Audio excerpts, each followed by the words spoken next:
Greetings, everybody. It's actually Thursday, and I'm doing a little prequel to my show that is going to come out on Monday. But I wanted to do this. I got my official absentee ballot, and I thought it would be fun to vote on camera. Now, we're not supposed to publish pictures of the actual ballot to social media, is my understanding.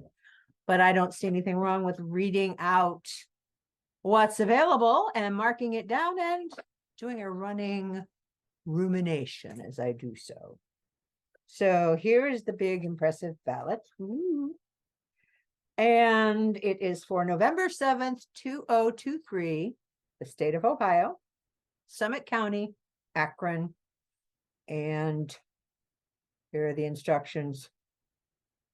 Use a black or blue ballpoint pen. I don't know if this is ballpoint or not, but it's my favorite pen, so it had better work. All right. To vote for a write-in candidate, completely darken the oval to the left of the blank line and write in the candidate's name.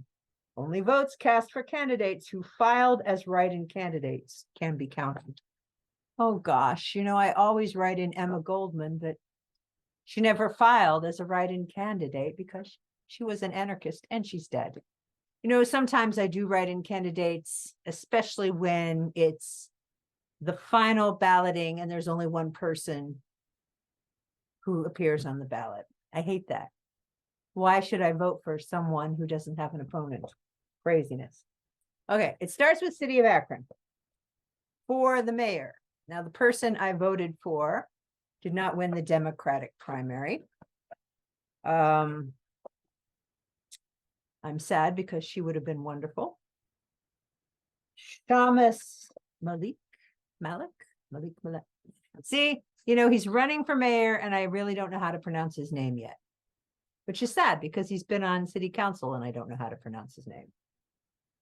I'm going to vote for him because he isn't the old guy. So good luck. All right. For member of council at large, vote for no more than 3. There are 3 Democrats and 3 Republicans. 1, 2, 3, 4, 5. No, there are 2 Republicans and 3 Democrats, which makes it difficult. So I guess I'll vote for the 3 Democrats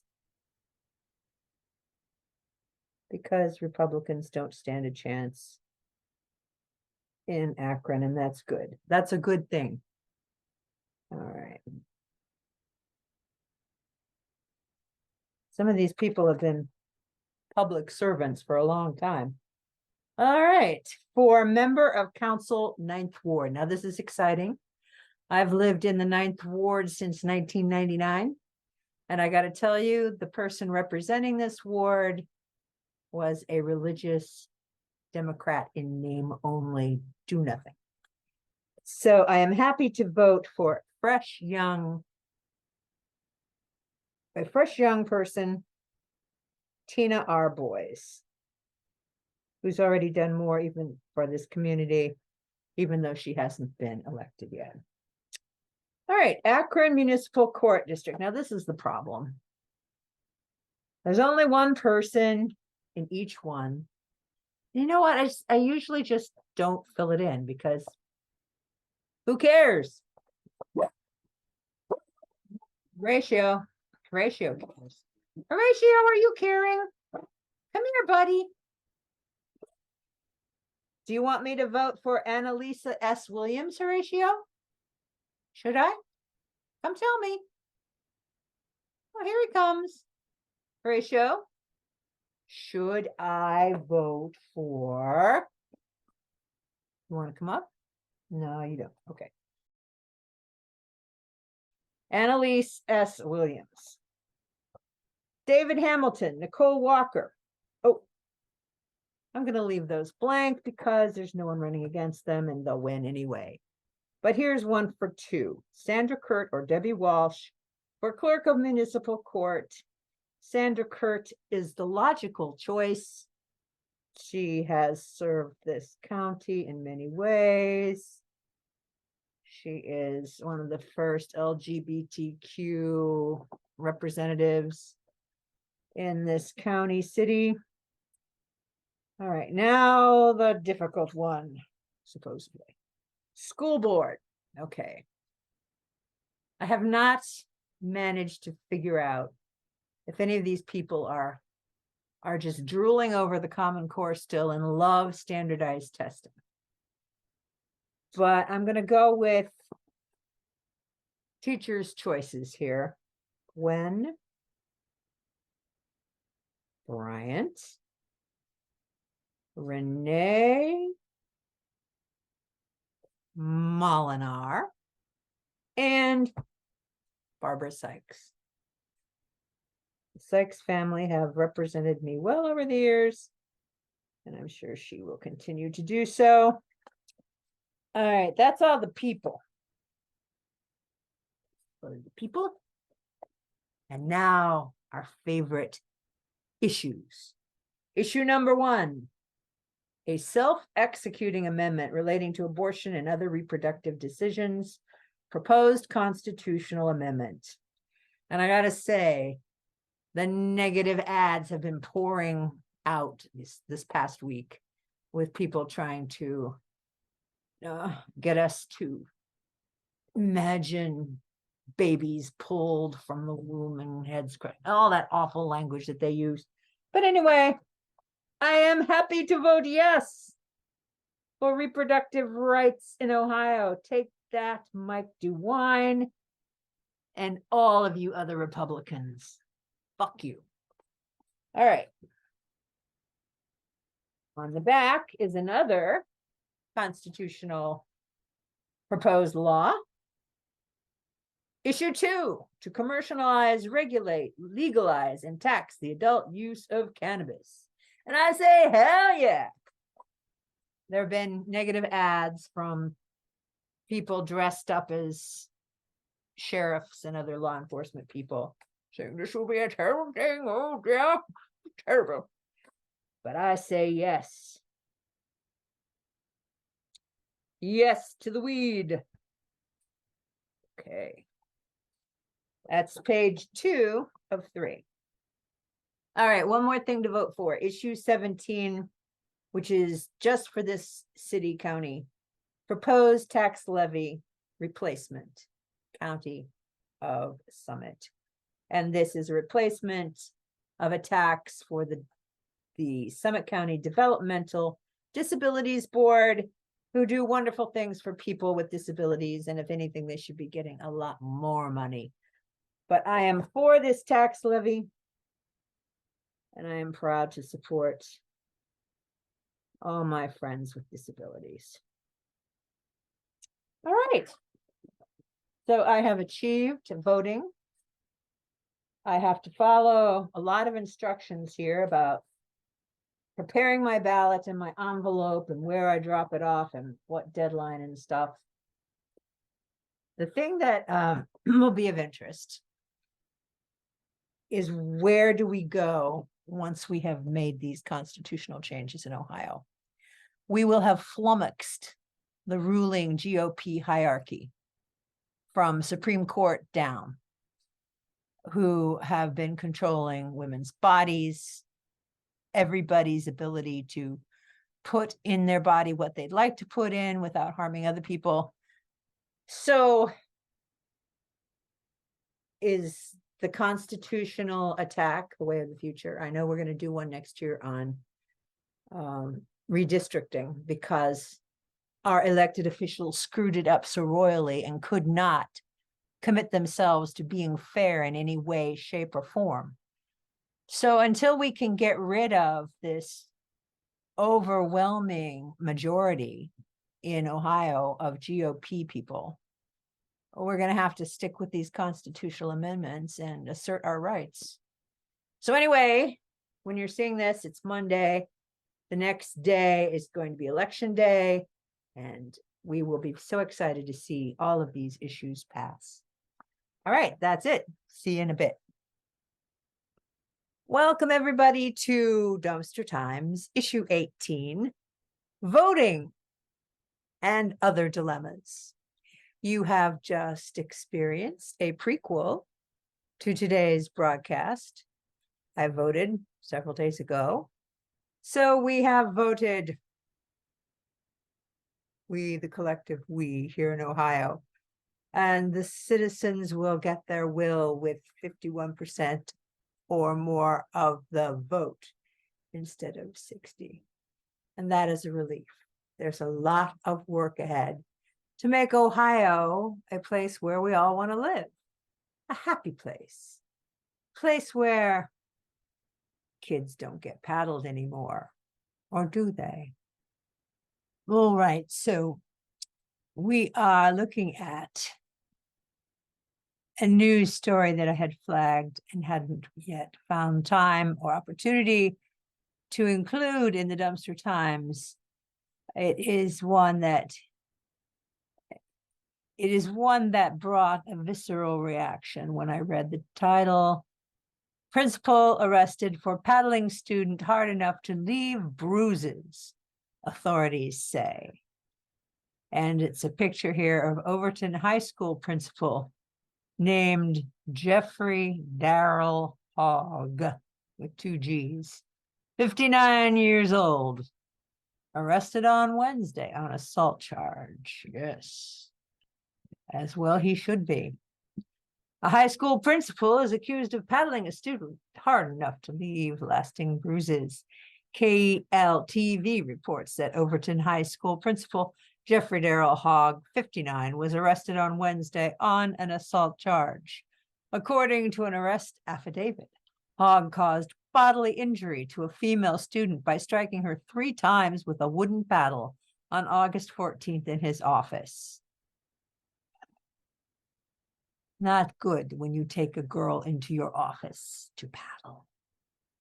Let's see. The document stated that the paddling was forceful enough to cause bruising, which was visible at least 48 hours after the incident. The student and her mother filed a complaint with the Rusk County Sheriff's Office the day after the paddling took place. Authorities said the student decided to receive corporal punishment after getting in trouble at the school, and her mother consented. According to the affidavit, Hogg paddled the student 3 times. The female student reported that the second lick was harder than the first, and she had never hurt like that before, stating that she did not want to continue with the paddling. Authorities said the girl took pictures of the bruising as they developed throughout the day. She then had them examined by a nurse who stated that the bruises were substantial and swollen. A forensic assessment center network doctor viewed the photos taken by the student and nurse up to 48 hours after the incident and stated that the injuries were consistent with child abuse. The affidavit stated, "There is never an intent to harm students. Any administered consequence is in an effort to help students learn, grow, and make positive choices," the Overton Independent School District shared in a statement. It's nice how the district shared it, not a person with a name attached to it. OISD is dedicated to serving and nurturing our students toward academic, social, and emotional growth. Paddling does any of that? Overton ISD Superintendent Larry Calhoun said that he stood by the statement when contacted Thursday. He's no wimp. Hogg was booked into the Rusk County Jail. All right, that's from September. Paddling is a terrible thing. And it just is amazing to me that people are doing it and thinking it's a good thing in this day and age. I remember seeing teachers, males usually, with their big paddles, hauling a kid out into the hallway. And then you could hear the wax. It's horrible, horrible. It was meant to dominate and control all of us. The brutality of the patriarchy. That's what paddling is. And so here's a the current U.S. policy as described by the Education Secretary. Dear governors, chief state school officers and school districts and school leaders, and this is March 24th, 2023.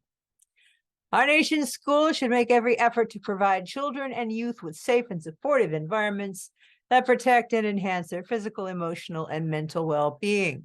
Unfortunately, some schools continue to put the mental and physical well-being of students at risk by implementing the practice of corporal punishment, defined by the U.S. Department of Education Department as the practice of paddling, spanking, or otherwise imposing a physical punishment on students.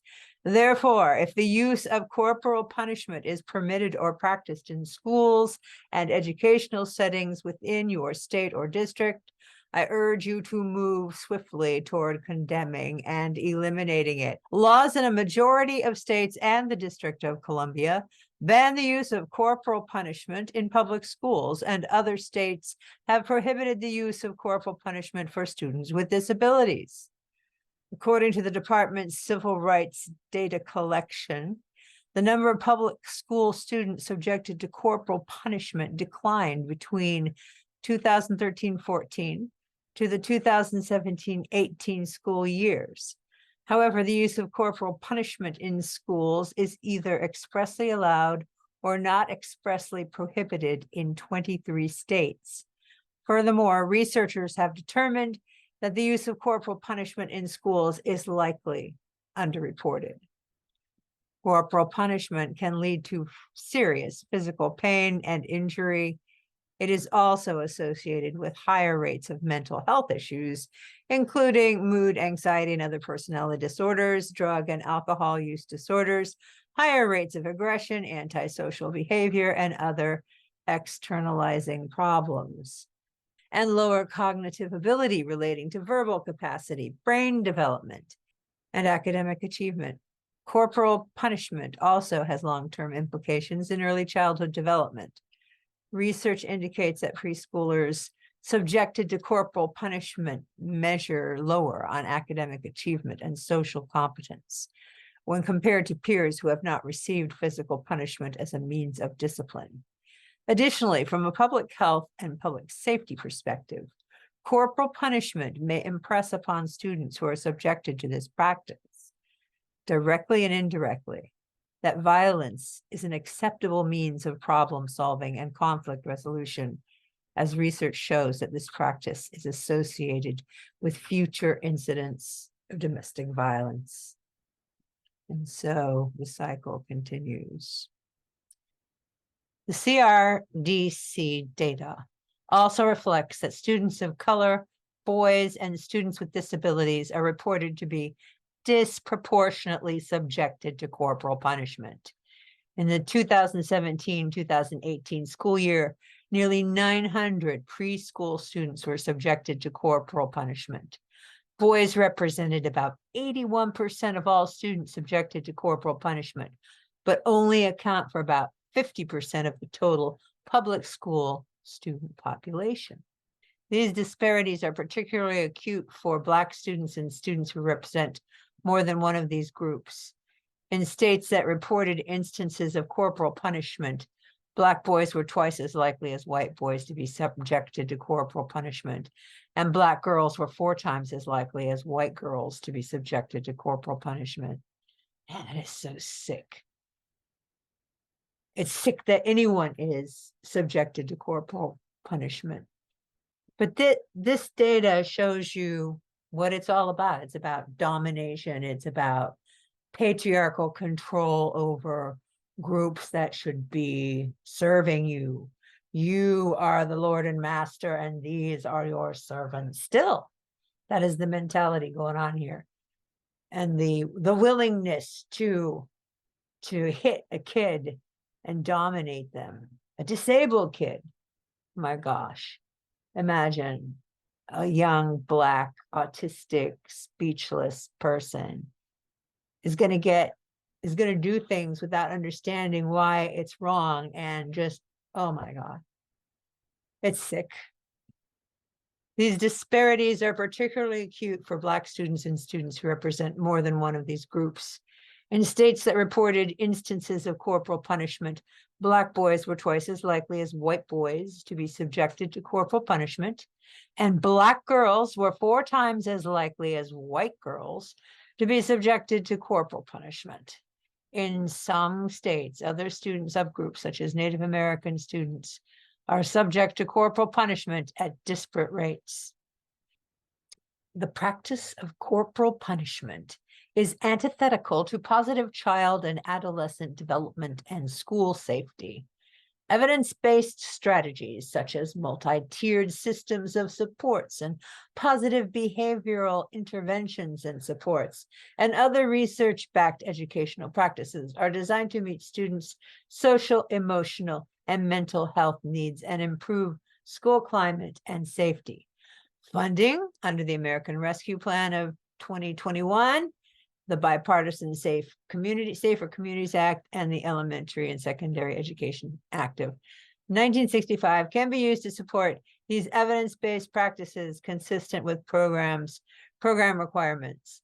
Furthermore, the department will continue to support in their efforts to move away from the use of corporal punishment through its technical assistance centers, including the Best Practices Clearinghouse and a bunch of other places that you can go to and click to from this page. Signed, Miguel A. Cardona, Doctor of Education, U.S. Secretary of Education. All right, so they can't, I guess the feds just, it's like, okay, now you shouldn't be paddling. Here are some nice juicy programs. They'll teach you what you can do to make life better for your students. And we strongly suggest that you keep an eye on people who are doing the paddling because they could get into a lot of trouble. Just look at this Mr. Hogg. Whew. All right.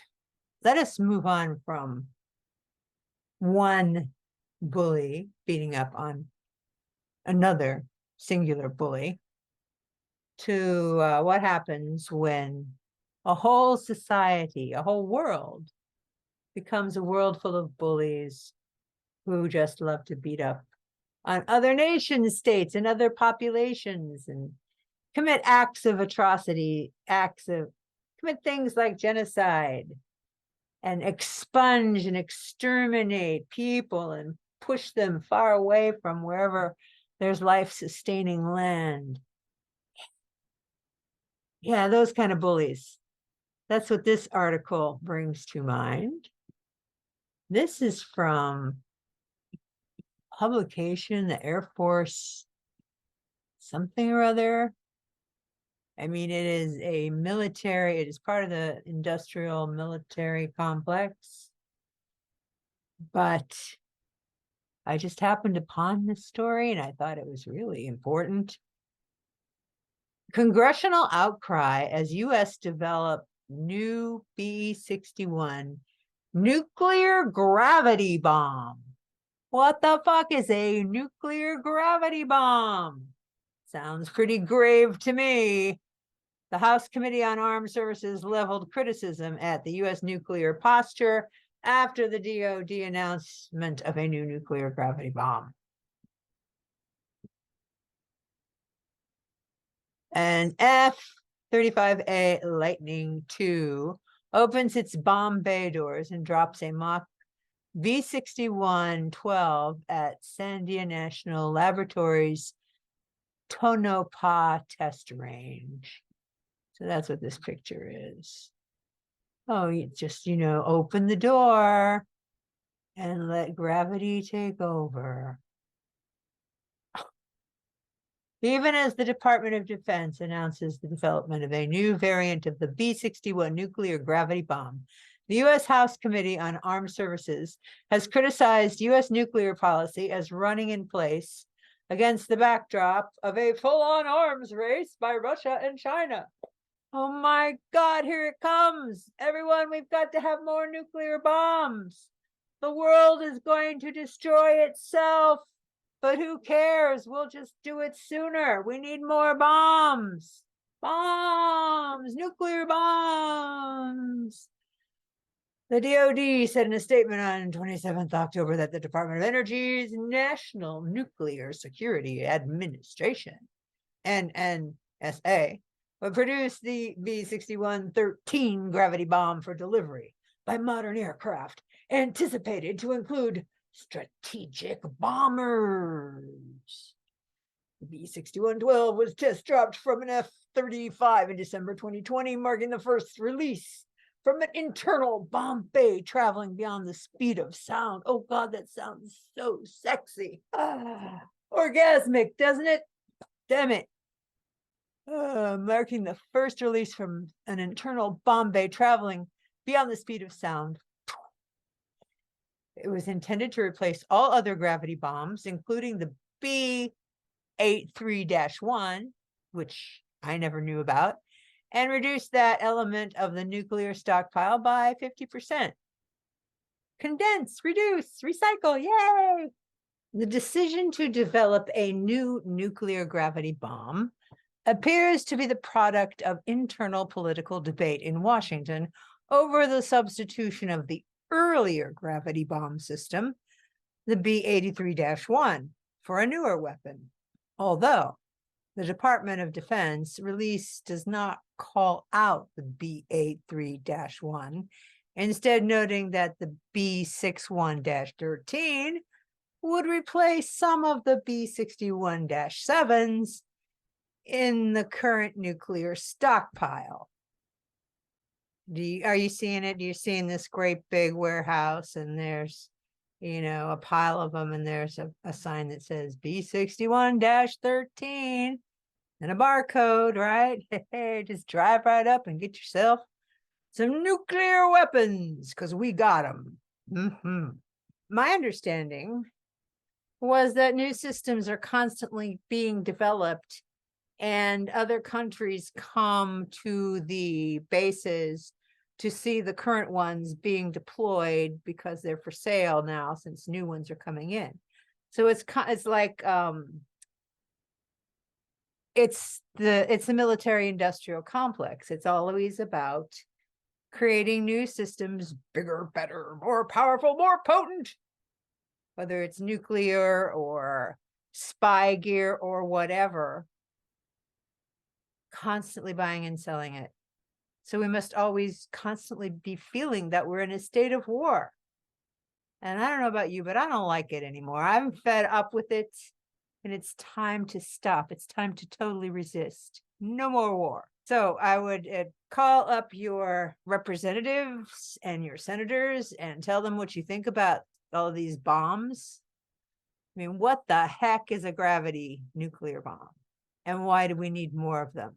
Under the Obama administration, the B-83-1 was slated for retirement, with the expectation of the B-61-12 taking its place, before being rescued during the Trump administration.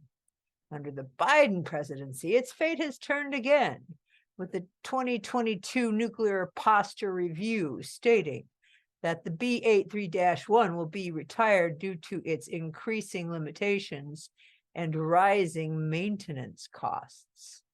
Congressional Republicans opposed the move during a number of hearings in May 2022.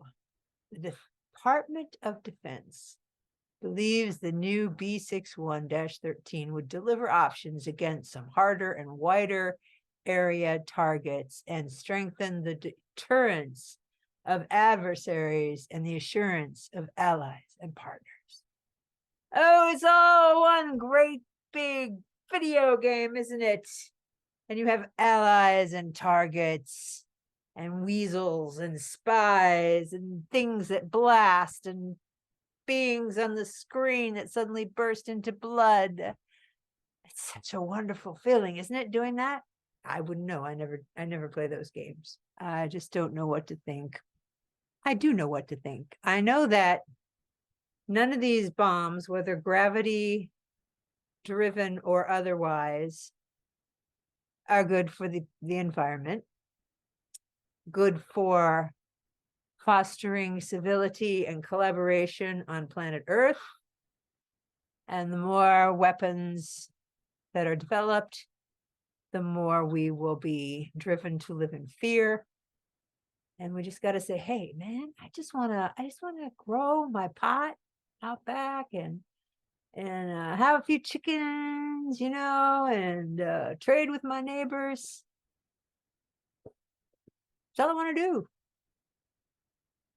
I want to live without feeling complicit in this system. And by God, we are all so complicit. Here I am, a sweet old retired bag lady. But my money is in funds that I did not select. Funds that probably have ill-gotten gains from the petroleum industry and other military industrial companies, stocks and bonds that I cannot pick, I cannot choose. But boy, they make money. So all of us with our little pensions, we're a part of it, and we have no choice. I know there are some pension funds that give you choice.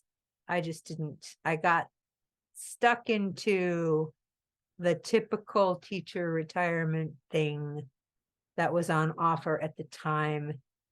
And now to move it would cost more than it would be worth. Is that selling out? Probably. It's hard when you're living in a one-person dumpster, and you're probably going to be needing a new roof in a few years. And my golly, there's rust forming outside, needs a new coat of paint. All right, one more very sad dilemma of a story. In the past week, everything I thought I knew about Buffy Sainte-Marie was thrown out the window.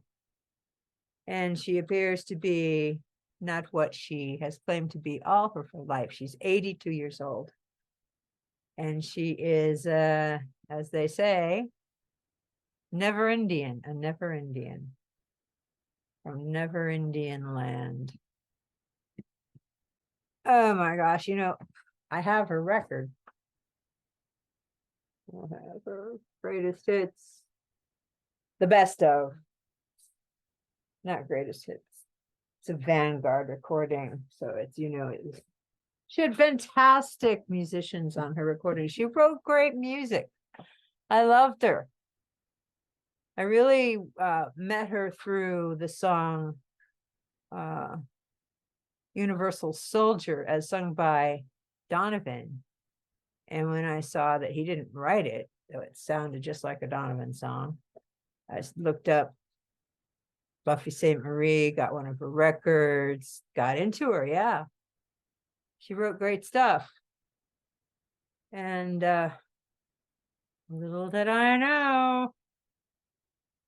So I cannot defend her. I cannot defend this woman because I am not of Indian heritage, and I have never claimed to be. So the Canadian Broadcast Corporation did this intense, long story revealing that she was not adopted. She was born in the United States in Massachusetts to two non-Indian people. It's a very sad story. It really is. Because the family knew from the get-go, unless maybe the mother is deceased, so we cannot get her side of the story at this point. I don't know if she told anyone or wrote anything down about it, but according to Buffy, mom was part Micmac, was part Algonquin, part Cree, part something else. And for a long time, she claimed she was adopted. The brothers and the sister knew quite well that she was a part of the family. But as Buffy got famous and got her recordings, they were proud of her and they wanted her to succeed. But when she got Sesame Street, that's when things really started to get serious. And some of the family were confronted about things that they were saying publicly and kind of legally threatened not to infringe upon Buffy's employment rights by revealing that she wasn't really Native American. So the family has kept a distance all these years from revealing the truth, but now, Buffy's 82, and a few months ago, she said she was retiring due to arthritis and some other physical issues that made it hard for her to be a musician. So yeah, it's freaking sad because I loved her music. How people develop their sense of who they are as they grow up is a delicate dance. And it, as a theater person, thinking about this character, Buffy Sainte-Marie, who found out quite early that she was very talented. She could sing and she could dance and she could make up songs. She could act. She had all these skills. But she's 10 years older than I am. And these were perilous times for women who were doing solo acts, who were trying to get recording contracts, trying to get their faces on TV or in nightclubs. You really needed friends and you needed help getting there. And this whole folk rock thing was happening, and she was there in the thick of it, got into it. What she was telling people then, what she's told them over the years, it's all changing stories, and you must read that CBC article because it's very damning. And yeah, it made me feel very sad. I will just end by saying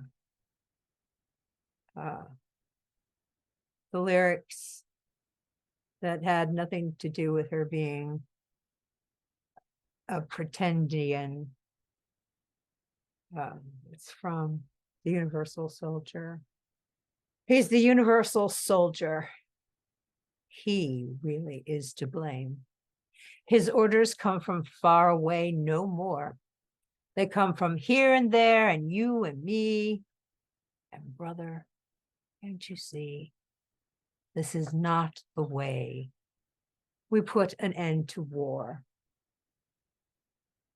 So, war is still continuing in Gaza. It looks to me more and more like an extermination in progress because the people running the military in Israel are out of their minds with, I don't know, vengeance, irrational, religious compulsions. Who knows? People died. Things are destroyed. It's wonderful for the military industrial complex. You need more missiles? We got them. We got them by the shipload. We got a shitload of shiploads of missiles and bombs and everything you could need to make this planet even more insufferable, faster than ever. Breathe it in. Missile fuel. Breathe it in. Air is full of particles of exploded shit, whatever. Gravity, nuclear bombs. Well, here we are, the end of episode 18. I will put links below to the articles discussed, and we'll see you next week. Bye.